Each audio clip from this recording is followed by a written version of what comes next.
Olá, pessoal, tudo bem? Bom, o assunto que nós estamos trabalhando agora é regra de três, né? Então, eu vou fazer a correção dos 4 primeiros exercícios da nossa apostila, tá? Gostaria que vocês acompanhassem para que, se houvesse qualquer dúvida ainda, vocês possam estar esclarecendo. E qualquer coisa, encaminhe-me um e-mail, tá? Com as suas dúvidas, que eu estou aqui para vos ajudar. Bom, a primeira questão diz o seguinte: uma usina produz 500 litros de álcool com 6.000 quilos de cana-de-açúcar. Determine quantos litros de álcool são produzidos com 15.000 quilos de cana. Então, o primeiro passo a ser feito é a nossa tabelinha, né? Nessa nossa tabelinha, eu coloquei aqui 2 grandezas: litros, que seria a quantidade de litros, né?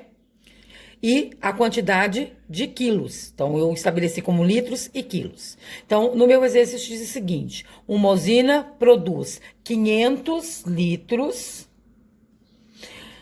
de álcool com 600 quilos de cana. Então, 600 quilos de cana. Desculpa, 6.000 quilos de cana.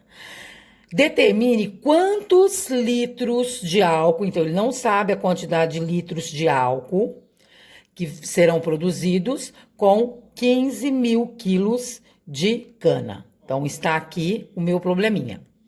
Bom, a segunda questão é verificar se as duas grandezas são diretamente proporcional ou inversamente proporcional. Então, como que eu faço isso? Analisando o procedimento, né, de cada uma delas. Por exemplo, eu tenho aqui 600 quilos, 6.000 quilos. Se eu aumentar de 6.000 para 15.000, quer dizer, eu estou aumentando a quantidade de quilos. Então, para cima, aumentando, né? O que vai acontecer com a quantidade de litros? Será que vai aumentar a minha produção em litros ou vai diminuir a minha produção de litros? Óbvio, né? Que a minha produção de litros também irá aumentar. Então, eu teria aqui 2 grandezas diretamente proporcionais, certo? Se elas são diretamente proporcionais, eu posso estabelecer uma relação entre elas. 500 está para X, assim como 6.000 está para 15.000.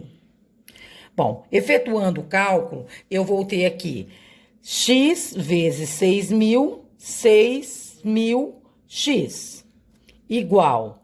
Aqui eu tenho 500 vezes 15.000. Então, eu posso começar aqui, ó, 0 multiplicando cada um deles, 0 multiplicando cada um deles. Ó, 5 vezes 0, 0. 5 vezes 0, 0. 5 vezes 0, 0. 5 vezes 5, 25, vão 2. 5 vezes 1, 5. E 2, que foi 7. Então, eu voltei aqui, 6.000x igual a 7.500.000. Como o x está multiplicando, eu passo ele dividindo. Então, x vai ser igual.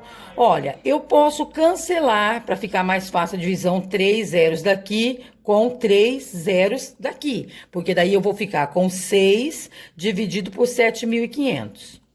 Ou melhor dizendo, 7.500 dividido por 6, porque quem está multiplicando é que passa dividindo. Então, eu vou ter aqui x sendo igual. Bom, fazendo a divisão, ó, 7 dá para dividir por 6? Dá, uma vez. 1 vezes 6, 6, para 7, 1. Abaixa o 5, então vai ficar 15. 15 dá 2 vezes, então 2 vezes 6, 12. 12 para 15 sobra 3. Abaixo o 0, vai ficar 30. 30 dividido por 6 dá 5. 5 vezes 6, 30, sobra resto 0. Aí eu tenho mais o 0, então eu coloco aqui. Então, o meu resultado é x igual a 1.250, o quê?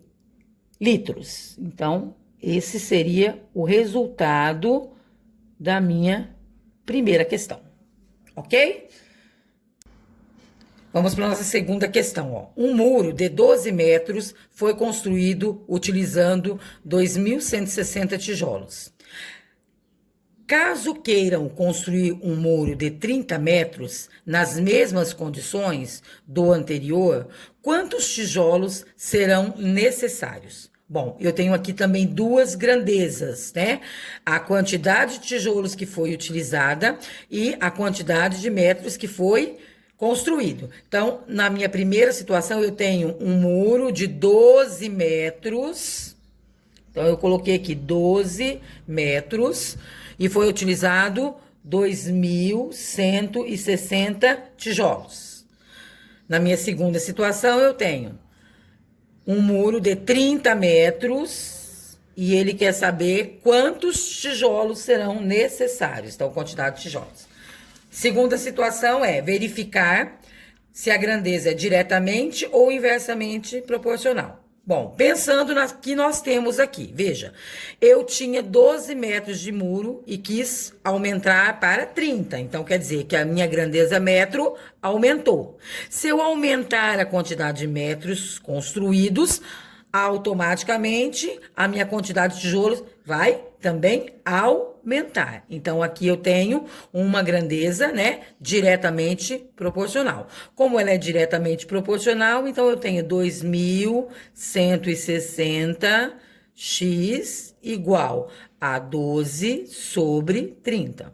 Efetuando a multiplicação, eu vou ter 12x igual a 30 vezes 2.160. Então, olha, 0, eu multiplico aqui. Aí, 3 vezes 0, 0. 3 vezes 6, 18, vai 1. 3 vezes 1, 3. E 1 que foi 4. 3 vezes 2, 6. E eu tenho aqui 64.800. Bom, o 12 que está multiplicando, ele passa dividindo. Então, vai ficar x igual a 64.800 dividido por 12. Efetuando esse cálculo, olha, eu vou ter que pegar o 64 para fazer a divisão. Então, 64 dividido por 12, quantas vezes o 12 cabe dentro de 64? 5 vezes. 5 vezes 12, 60. Vão sobrar 4. Então, abaixo o 8, vai ficar 48. 48 dividido por 12 vão dar 4. 4 vezes 12, 48, sobra resto 0. Ficou com mais 2 zeros aqui, eu faço baixo aqui. Então, eu teria x igual a 5.400 tijolos. Então, essa seria o resultado, né? Esse seria o resultado da minha segunda questão, ok? Vamos agora para a nossa terceira questão, onde diz o seguinte: uma equipe de 5 professores gastou 12 dias para corrigir as provas de um vestibular. Considerando a mesma proporção, quantos dias levarão 30 professores para corrigir as provas? Então, aqui eu tenho duas grandezas, quantidade de professores e quantidade de dias, né? Monto a minha tabelinha. Então, eu tenho aqui que 5 professores, né, gastaram 12 dias para corrigir as provas. Agora, considerando as mesmas proporções, a mesma proporção, quantos dias, então ele quer saber quantos dias, né, levarão 30 professores. Então, quer dizer, eu aumentei a quantidade de professores, foi aumentada, de 5 para 30. Bom, se eu aumentar a quantidade de professores, a quantidade de dias vai aumentar ou vai diminuir? Bom, analisando, se 5 professores gastam 12, se eu aumentar para 30, provavelmente a quantidade irá diminuir. Então, nesse caso, eu tenho aqui uma grandeza, né, inversamente proporcional. Bom, quando as grandezas são inversamente proporcional, eu tenho que inverter. Então, eu posso pegar aqui 5 sobre 30, então eu vou colocar 30 sobre 5. Por quê? Porque ela é inversa. Igual a 12 sobre x. Esse permanece 12 sobre x. Então, agora multiplicando. 30 vezes x, 30x. E 5 vezes 12, 60. O 30 que está multiplicando vai passar dividindo. Então, vai ficar x dividindo por 60 dividido por 30. X vai ser igual a 6 dividido por 3, 2. Então, 2 dias. Ok? Então, são 2 dias que os 30 professores levarão para corrigir as 30 provas. Então, vamos para a nossa quarta questão. Em uma panificadora são produzidos 90 pães de 15 gramas cada um. Caso queiram produzir pães de 10 gramas, quantos iremos obter? Então, nós temos aqui duas grandezas, quantidade de pães e quantidade de gramas. Então, no problema, ele me disse que são produzidos 90 pães de 15 gramas. Ele quer saber se diminuir, né, a quantidade de gramas, quer dizer, se eu diminuir o tamanho do pão, o que vai acontecer, né, com a quantidade de pães? Será que vai aumentar ou vai diminuir? Então, isso eu vou ter que verificar. Bom, de 15 para 10, diminuiu. Vai diminuir a quantidade de gramas, quer dizer, o pão ficará menor. Se o pão ficará menor, se com 15 gramas eu consigo fazer 90 pães, se eu diminuir a quantidade de gramas, automaticamente a minha quantidade de pães vai aumentar. Então, aqui também eu tenho uma grandeza inversamente proporcional. Então, eu posso inverter. Na inversão, tanto faz eu inverter a primeira razão como a segunda, não tem problema, tá? Como aqui eu tenho 90 sobre x, então aqui eu vou colocar x sobre 90, para que ela fique diretamente proporcional. Aí, 15 sobre 10. Então, 15 sobre 10. Então, multiplicando em x, eu vou ter 10x, né? Porque x vezes 10, 10x. 90 vezes 15 vão dar 1.350, né? Ó, 0 vezes 0. 9 vezes 5, 45, vão 4. 9 vezes 1, 9. Com 4, 13. Então, dividindo, né? O 10 está multiplicando, vai passar dividindo. 1.350 dividido por 10. Ó, corta, corta. E eu vou ter x igual a 135 pães. Então, eu vou conseguir produzir 135 pães de 10 gramas. Ok? Espero que tenham ajudado com essas resoluções, pois nós teremos alguns outros exercícios para vocês fazerem nessa aula de hoje. Tchau, pessoal. Até a próxima.